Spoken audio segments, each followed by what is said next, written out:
you? Hi, my name is Generator Rex, and I wanna have generator sex.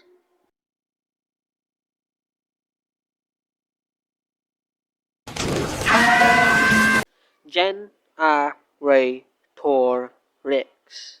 Most of you might have a vague recollection of this show, most likely because of the crossover it had with Ben 10 Inches Tennyson. I remember watching 3 episodes of this show. The first one being the zombies episode with the guy with a piranha plant head. The second one being the episode where Providence captures Breach, my waifu, and puts her in bondage. And the third one, of course, being the crossover episode.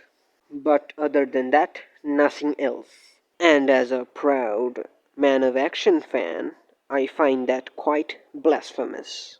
Also, I was bored. Thus, recently, and by recently, I mean a few months ago, I finally watched the entirety of Rex. So let's talk about that. Also, spoilers for over a decade old show, if you care. But first, a synopsis for those who don't know. Generator Rex is an American animated superhero television series created by Man of Action for Cartoon Network, with John Fang of Cartoon Network Studios as supervising producer. It was inspired by the comic M. Rex, created by Aaron Sode, Joe Kelly, and Duncan Rouleau, and published by Image Comics in 1999.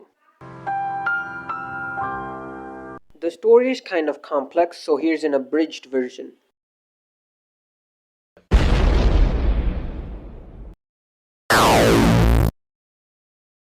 Okay, got all that? Good. So yeah, the story is pretty good. Okay, now I will talk about a bunch of characters in no particular order. Let's start off with the main character himself, Genital Rex. He is great. He's a pretty good character, which is kind of a given because he's the main guy. But creating a good main character is kind of harder than it looks. He starts off as this rebellious kid who has no friends, no memories, no bitches, nothing, and ends as this hero who has friends, family, bitches, and doesn't care about his memories anymore, and instead looks forward for the future. It's very good. In fact, and I know this is controversial, I think his characterization is better than Ben 10. Why aren't you guys killing me? We agree. What? Yeah, we also think Benton's characterization is flawed. Oh.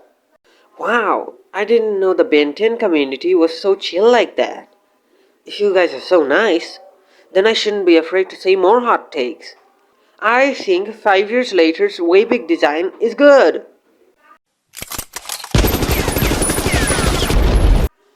He also becomes a god for a small amount of time. I just thought I'd mention that. Noah is a pretty mid character overall. He's not that memorable or interesting, but he works well with Rex, and that's all that matters. Bobo Haha is also the same as Noah, but he's more memorable because he's a talking chimp with guns, voiced by John DiMaggio. He also wears a diaper. I just thought I'd mention that.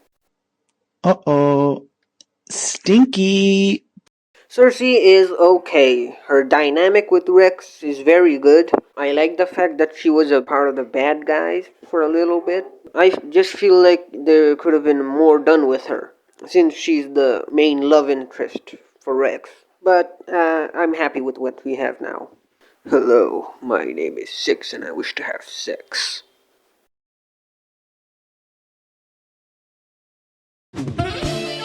Six is one of my favorite characters. He's really cool.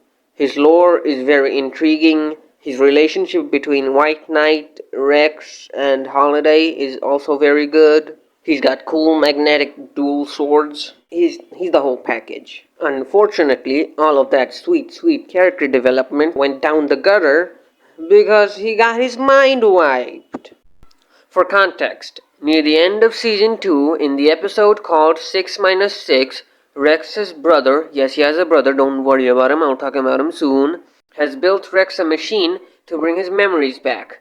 But unfortunately, like all good machines do in media, it malfunctioned, and Six tried to break it, but got zapped and lost 6 years of his memories. And in the end, he accepted the fact that he will no longer get his memories back and moved on. Now, my problem isn't the fact they erased his mind forever. My problem is the fact that they don't do anything with it. It was important for only one episode and then barely talked about afterward. They could have spent season 3 by rebuilding Six's character or go on a completely different direction with Six, but no. There was a 3-month time skip, and now he's just back to good old Six.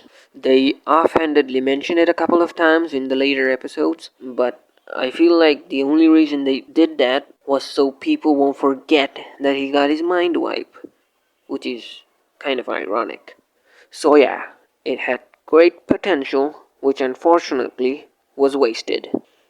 He still looks cool though, but he'll look cooler in a segue. This, this is a segue. Holiday is the best girl in Geneva Violation Rex. Now, she's not my personal best girl. My best girl is still Breach, my beloved. But, realistically speaking, she is objectively the best girl. She's kind, caring, smart, beautiful, other positive words. Overall, she's just a wonderful person. There's not really much to say. Mommy? Sorry. Mommy? Sorry. Mommy? Sorry. How do you pronounce his name? Is it Cesar? Cesar? Kazar? Whatever. I'm just gonna call him Czar. Czar is Rex's genius older brother who is quirked up to the max. He's a lot like Fort Pines from Gravity Falls. Brother who is smart goes missing, returns years later, and acts very nonchalantly for some reason. They try to paint him as a villain in season 3, but it's obvious that he has an ulterior motive to work alongside the main antagonist. And speaking of the main antagonist of season 3, Black Knight is boring. She got no sauce. She's sauceless. She's bland. What's her end goal? She wants to be all powerful. Wow.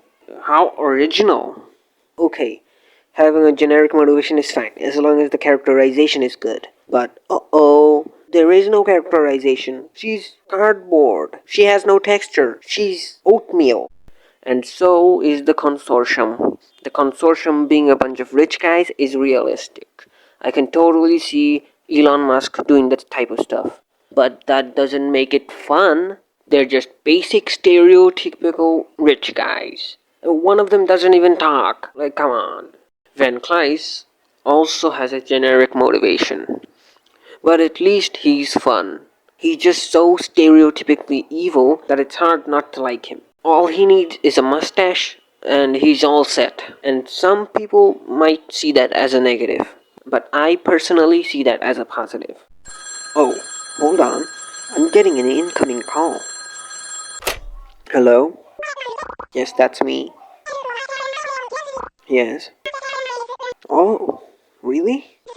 Damn. No way. You too. Okay, bye, Pookie. I have just been informed that Van Cleis has treated Breach, my queen, very poorly by using her as a time travel machine to go back in time or something. I forgot the plot of season 2. And for that, I revoke anything good I said about Van Cleis and banish him to the Shadow Realm. Okay, I can't hold it anymore. I need to talk about Breach. Shout out to scary women that I'm supposed to be afraid of, but I'm attracted to instead. So if you can't tell, I really like Breach. I just think she's neat. She is a very deep character. I'd argue she has more depth than Cersei. Yeah, take that, goth girl, who's not even a goth girl.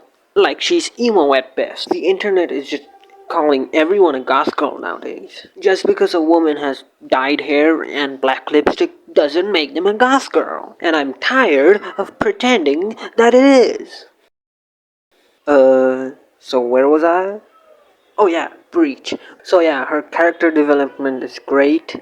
She's very flawed, very broken, but call me Bob the Builder, cause I can fix her. Okay, I'm getting tired, so I'm just gonna rapid fire these last few characters. Hunter Kane is a fairly good character with a proper reason to hate all Evos, but unfortunately they made him a hypocrite by using the help of Evos to kill Rex. I feel like if they made him a Magneto type villain with actual nuance, then I think it would have been better. Quarry is a very intimidating character. In fact, I think he's more intimidating than Van Cleise and Black Knight, which isn't saying a lot, but still. I really like him, which isn't a surprise because he's voiced by Mark Hamill. But unfortunately, he bitch slapped Breach. So, banished to the Shadow Realm! White Knight is a very unlikable character, but it's clear that it's on purpose. I'm sure the writers intended him to be unlikable.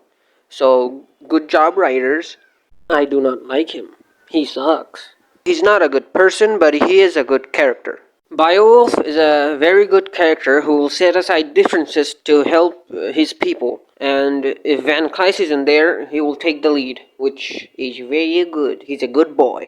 My only gripe with No Face is that we didn't see more of him. I wanted to see more. He was cool. Scalamander is just a jobber. Like, he doesn't even do anything. He's just a waste of space. He's just a background character. I'm pretty sure in season 3 he doesn't even talk. Come on, at least do something with him. Rex's old friends are fine. The only one that I don't like is Squid.